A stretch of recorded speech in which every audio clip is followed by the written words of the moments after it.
I've heard a lot recently about some concerns that happen in a mixed faith marriage because of alcohol or other substances, cannabis, psilocybin, whatever it may be. And I want to offer a little bit of a review primer on boundaries.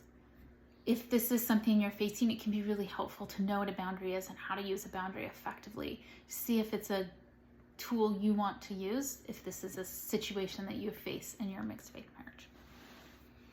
So a boundary, I like to teach two primary things about boundaries. One is most effective boundaries are set from love and respect, with the primary purpose to preserve the relationship.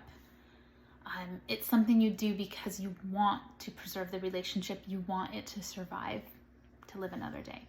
The second thing about boundaries is that it's all about what you're going to do to protect yourself, to protect a buildup of resentment, I should say to avoid a buildup of resentment, and to help protect the relationship. A boundary is not about forcing somebody else to do something or be something. It's all about what you're going to do. So for instance, let's take it to alcohol or something. A lot of times we want to set boundaries because we're afraid, we're panicking, we're concerned. And so it's a reactive, desperate, fear-based maneuver. And again, remember rule number one or advice number one, boundaries are best when set from love and respect.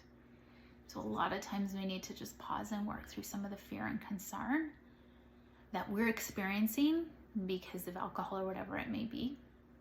So we can come to a place of love and respect to set that boundary. Two is the boundary is all about you and what are you going to do, because you cannot control another adult. You cannot force them to do something or not do something, but you have complete control over yourself. So it may be, if you consume alcohol, I'm going to leave the room or the house or the relationship. Any of these are available to you, and you get to decide what is the appropriate boundary for you. And notice, it's not an ultimatum. You can't do that. It's just, you totally can, but if you do, this is what I'm going to do with me. I'm either going to leave the room or the house or the relationship. Now you can make requests too. I'd ask that you don't drink that in the house, don't drink it in front of the kids, whatever it may be. You can make all the requests you want. But the boundary is fundamentally about what you're going to do to protect yourself or to protect you from having, a buildup of resentment. And that's your review on boundaries and requests. If you are facing, use of cannabis or alcohol or something, I know it can be scary. So it can be really good to remind yourself of the best way to use boundaries.